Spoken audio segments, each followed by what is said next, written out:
Jangan lupa like, komen, dan subscribe channel YouTube TVRI Bengkulu, serta nyalakan lonceng notifikasinya.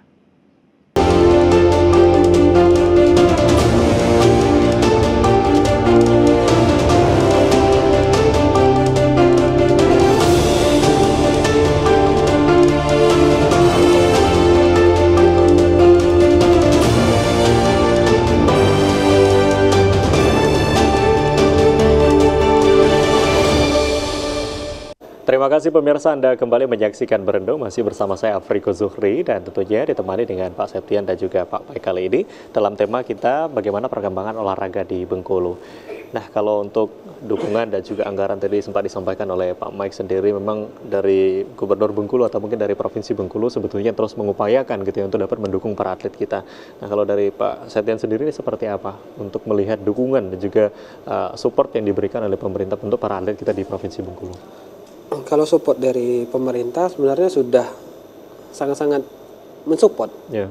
Tapi balik lagi memang kadang yang diberikan pemerintah itu A, yang diminta atlet adalah B. Yeah. Sebenarnya sama aja sebenarnya seperti fasilitas dan alat-alat. Tapi balik lagi memang olahraga itu harus dijadikan budaya. Karena kalau tidak dijadikan budaya ya mereka akan hilang dengan secara sendirinya. Fasilitas yang dikasihkan Provinsi Bengkulu adalah salah satu provinsi yang satu-satunya punya sport center. Yeah. Walaupun sport centernya ada terbagi dua bagian, ada di pantai sama yang di Sawah Lebar. Padahal itu potensinya sudah sangat-sangat bagus. Apalagi stadion kita ini sebenarnya kalau agak direnovasi sedikit sudah bisa masuk ke Liga 1, bahkan Liga 1. Tapi karena memang balik lagi atlet kita itu kadang menyalahkan pemerintah sebenarnya. Kami nggak dibiayain, kami nggak gini-gini. Sebenarnya kalau saya bicara di kelas itu kalau kamu mau berprestasi ya nggak usah banyak mengeluh, latihan aja terus. Fasilitas yang ada tuh digunakan. Memang orang latihan sudah pakai komputer.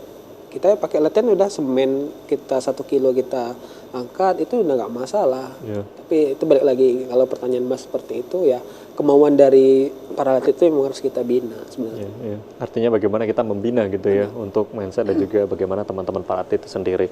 Nah, kalau kita melihat saat ini tren dari olahraga juga salah satunya ada tren e-sport ya. Benar. Jadi olahraga yang memang berbasis dari elektronik. Ini banyak kalau kita melihat gamers-gamers yang mulai bermunculan ini mengikuti perlombaan dan sebagainya. Ini seperti apa nih kalau dari Mas Septian sendiri untuk melihat perkembangan dari e-sport di Indonesia, mungkin terkhusus di Bengkulu saat ini? Sebenarnya tentang e-sport itu banyak irisan itu, Mas. Jadi kalau kami di lingkungan akademisi itu lingkungan perguruan tentang olahraga, e-sport itu sebenarnya tidak masuk ke dikatakan olahraga karena memang definisi olahraga itu adalah aktivitas yang melibatkan otot-otot besar.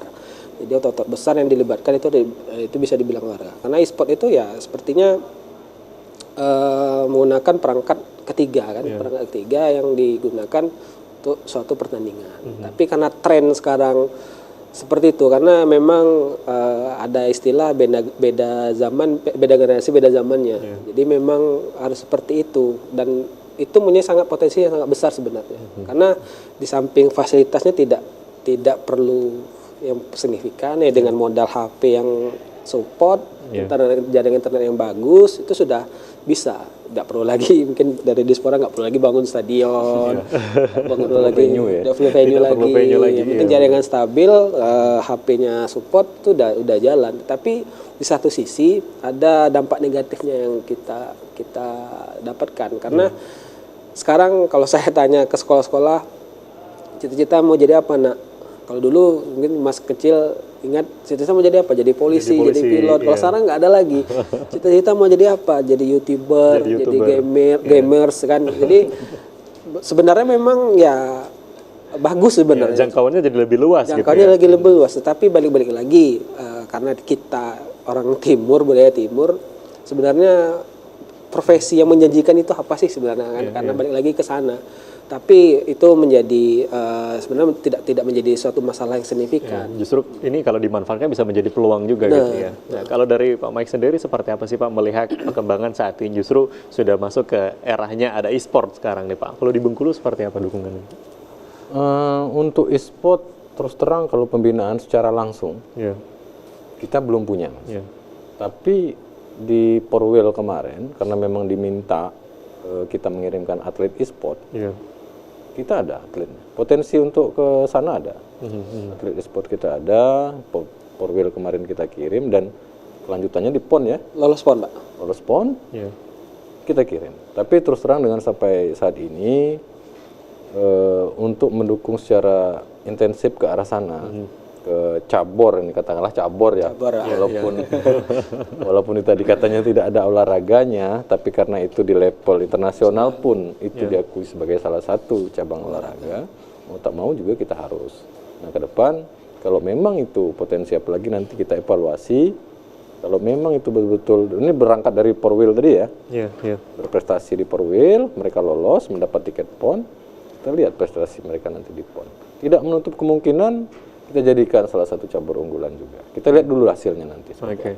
Nah, kalau melihat dari perkembangan saat ini, sebetulnya e-sport ini kan juga bisa menjadi salah satu pendemang perekonomian gitu ya. Terlalu melihat dari peluang gitu ya, Pak. Betul. Dari peluang itu sendiri.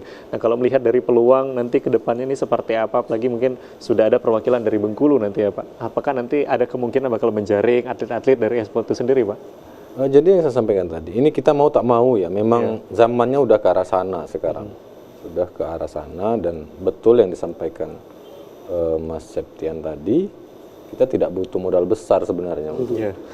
Dengan modal pribadi mereka pun tanpa kita support, itu sudah pasti berjalan lah. Iya. Katakanlah olahraga itu pasti berjalan.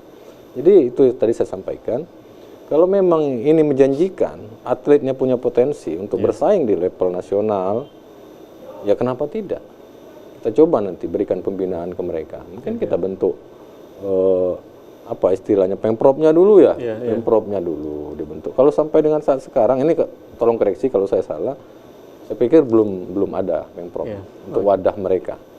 Nah, Seperti itu. mungkin kalau untuk beberapa tadi cabang perlombaan, ada beberapa perlombaan yang memang diunggulkan gitu ya Pak, untuk di Provinsi Bengkulu itu sendiri. Salah satunya adalah atletik dan lain sebagainya. Apakah ini diberikan pelatihan khusus gitu ya untuk yang cabur-cabur yang diunggulkan? Ada perbedaan lain dengan cabang-cabang olahraga yang lainnya nih Pak? Oke. Sudah barang tentu Mas, sudah barang tentu yang menjadi unggulan-unggulan kita, yang bakal menyumbang medali dan berprestasi, sudah pasti perhatiannya sedikit lebih lah ya. Jangan dikatakan nanti yang cabur lain merasa dianaktirikan. Jadi jujur, karena dengan keterbatasan anggaran tadi, kita fokus dengan cabur-cabur yang memang kita unggulkan. Berpotensi gitu yang punya potensi meraih medali. Nah, salah satu contoh yang saya sampaikan di PPLP tadi. Di PPLP itu memang dari tahun ke tahun ini, kita lihat, kita evaluasi, memang olahraga individu Pak ya, individu memang banyak menorehkan medali.